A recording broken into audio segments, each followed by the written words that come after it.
नमस्कार। आइए आज सुनते हैं प्रेरणादायक कहानियों की श्रृंखला में एक कहानी जिसका नाम है गुरु दक्षिणा। तो शुरू करें कहानी। एक बार एक शिष्य ने विनम्रतापूर्वक अपने गुरुजी से पूछा, गुरुजी, कुछ लोग कहते हैं कि जीवन एक संघर्ष है, कुछ अन्य कहते हैं कि जीवन एक खेल है और कुछ जीवन को एक उत्सव की संज्ञा देते हैं। इनमें कौन सही है?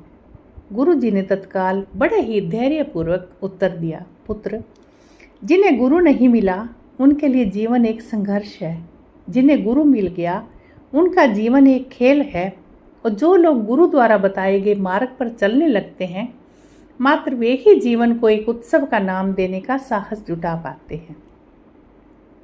यह उत्तर सुनने के बाद शिष्य पूरी तरह से संतुष्ट न था। गुरुजी को इसका आभास हो गया। वे कहने लगे, लो, तुम्हें इसी संदर्भ में कहानी सुनाता हूँ। ध्यान से सुनोगे तो स्वयं ही अपने प्रश्न का उत्तर पा सकोगे।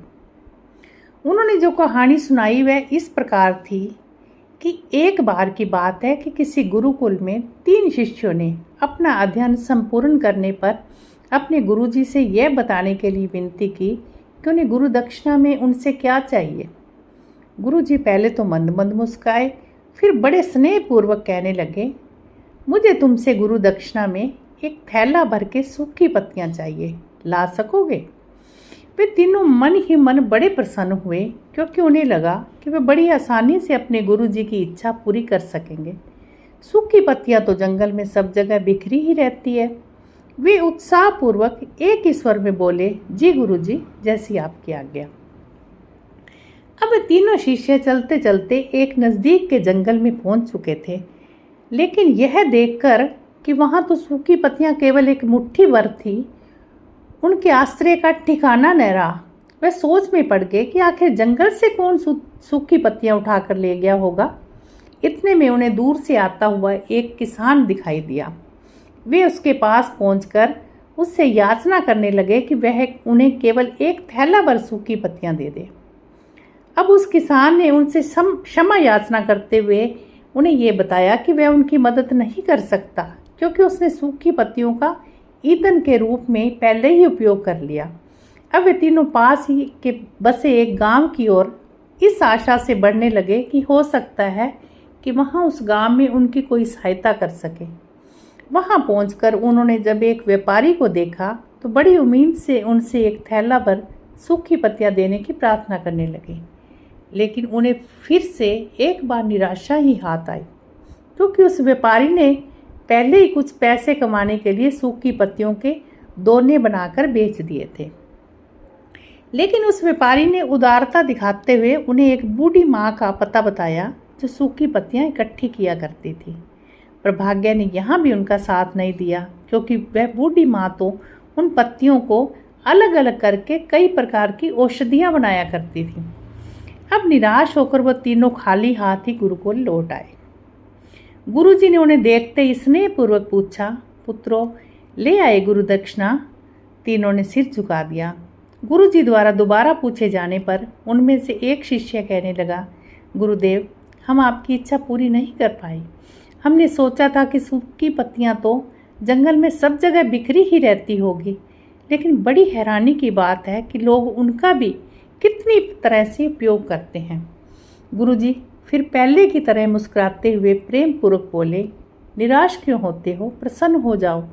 और यही ज्ञान की सूखी पत्तियां भी व्यर्थ नहीं हुआ करती, बल्कि उनके भी अनेक उपयोग हुआ करते हैं। मुझे गुरु दक्षिणा के रूप में दे दो। तीनों शिष्य गुरुजी को प्रणाम करके खुशी खुशी अपने अपने घर की ओर चले गए।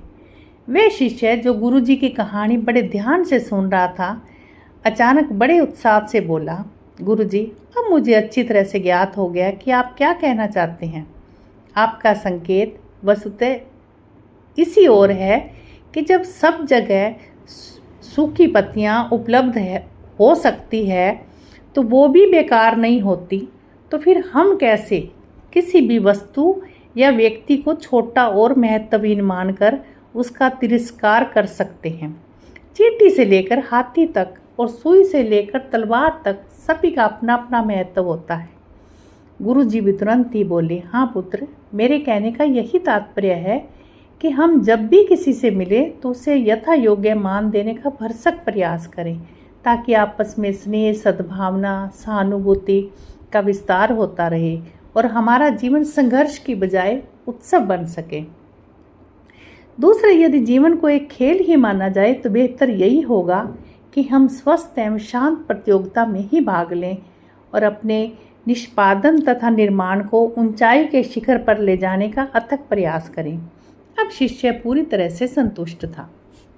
अतः मैं यही कहना चाहती हूँ कि यदि हम मन, वचन और कर्म, इन तीनों ही स्तरों पर इस कहानी का मूल्यांकन करें तो भी ये कहानी खरी ही उतरेगी। सबके प्रति पूर्वाग्रह से मुक्त मन वाला व्यक्ति अपने वचनों से कभी भी किसी को आहत करने का दुस्साहस नहीं करता और उसकी यही ऊर्जा उसके पुरुषार्थ के मार्ग की समस्त बाधाओं को हर लेती है। वस्तुतः हमारे जीवन का सबसे बड़ा उत्सव पुरुषार्थ ही होता है, ऐसा विद्वानों का मत है। तो कहानी आपको कैसी लगी?